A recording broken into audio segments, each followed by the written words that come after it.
Mehnat faoliyati bilan bog'liq bo'lgan juda ko'p uchrovchi nizoli vaziyatlardan biri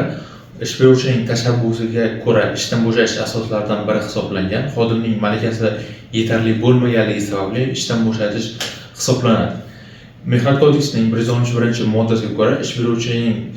tashabbusi bilan mehnat shartnomasini bekor qilish shartlari qatoriga xodimning malakasi yetarli bo'lmaganligi sababli uni ishdan bo'shatish holatlari belgilab berilgan. Endi ushbu asos bilan xodimni ishdan bo'shatish vaqtida e'tibor berish lozim bo'lgan holatlardan biri bu mehnat kodeksida talab sifatida belgilab qo'yilgan, ya'ni ishdan bo'shatish malakasi yetarli bo'lmaganligi sababli bu amalga oshirilganda xodimga ish beruvchi tomonidan malakasiga teng ravishda, ya'ni malakasi yetarli bo'lgan mavjud bo'lgan boshqa bo'sh ish o'rinlarini taqdim etish shartligi belgilab qo'yilgan. Ya'ni bu ixtiyoriy ravishda amalga oshirilmaydi, bu aniq bir shart sifatida belgilangan. Ya'ni ish beruvchi ushbu asos bilan xodimni mehnat shartnomasi asosida bekor qilayotgan va bo'shatayotgan bo'lsa,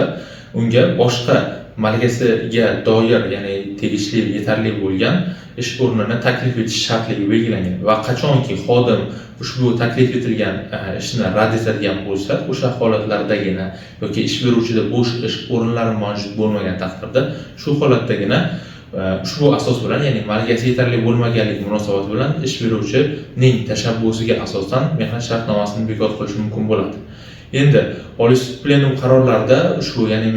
malakasi yetarli bo'lmaganligi munosabati bilan mehnat shartnomasini bekor qilish holatlarida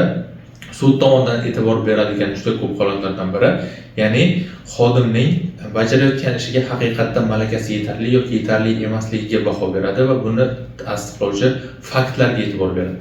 Aytaylik, attestatsiya xulosalari yoki ichki imtihonlarning natijalari asosida ish beruvchi xodimning haqiqatdan ham bajarayotgan ishiga malakasi yetarli emasligini isbotlab berishi lozim bo'ladi. Va bunda aytaylik, xodim o'z mehnat faoliyati davomida bajarayotgan ishiga malakasi yetarli emasligiga doir qo'llanilgan ba'zi bir intizomiy jazo choralari va yo'l qo'ygan xatoliklarni sudda taqdim qilib bera oladigan bo'lsa va sud bularni yetarli deb baholagan taqdirda haqiqatdan ham xodim o'z bajarayotgan ishiga malakasi yetarli emasligi sababli bajara olmayotganligini o'z tasdig'i topadigan bo'lsa, mana bu holatda sud ushbu asos bilan mehnat shartnomasini bekor qilishni to'g'ri deb topadi. Agar bu narsani ish beruvchi isbotlab bera olmaydigan bo'lsa,